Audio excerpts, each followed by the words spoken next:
성형수술을 받다 숨진 사고는 또 있었습니다. 수술실 CCTV 설치 의무화 법안을 부른 고 권대희 씨 사망 사건입니다.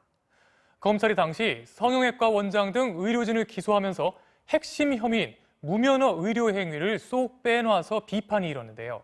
법원이 이번에 무면허 의료 행위도 재판에 넘기라고 결정했습니다. 이에 따라 이들의 의사 면허도 취소될 가능성이 생겼습니다. 김정인 기자가 취재했습니다.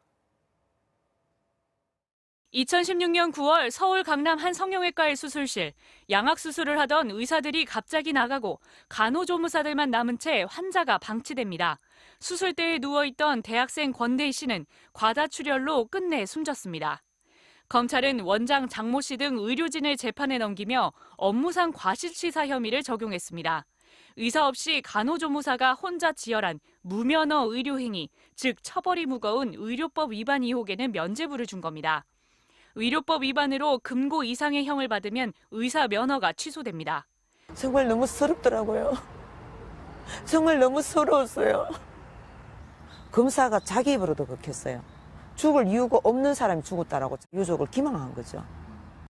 유족은 담당 검사가 의사 측 변호사와 친구 사이라 봐준 거라 의심하며 지난 2월 서울고등법원에 재정 신청을 냈습니다. 검찰의 불기소 결정이 타당한지 법원에 다시 판단을 구하는 재정 신청은 한 해 0.3% 극소수만 받아들여집니다. 그런데 법원은 이들 의료진 3명을 모두 무면허 의료행위 혐의로 추가 기소하라고 결정했습니다.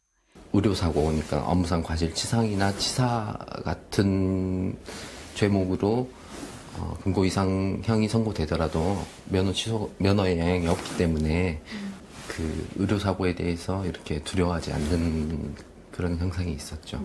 면허 취소도 가능하기 때문에 기소된 것 자체로 의미가 있다고 봅니다. 국회에는 의료법 위반뿐 아니라 어떤 범죄든 금고 이상형이 선고되면 의사 면허를 취소하는 법안들이 여러 차례 발의됐습니다. 성폭력이나 살인, 절도 등 강력범죄로 처벌된 의사들이 버젓이 진료 현장에 돌아온다는 지적을 반영한 겁니다. 하지만 수술실 CCTV 설치를 의무화하는 일명 권대희법 제정안을 포함해 의료계의 로비와 반발로 모두 국회 문턱 앞에서 번번이 좌절되고 있습니다. MBC 뉴스 김정인입니다.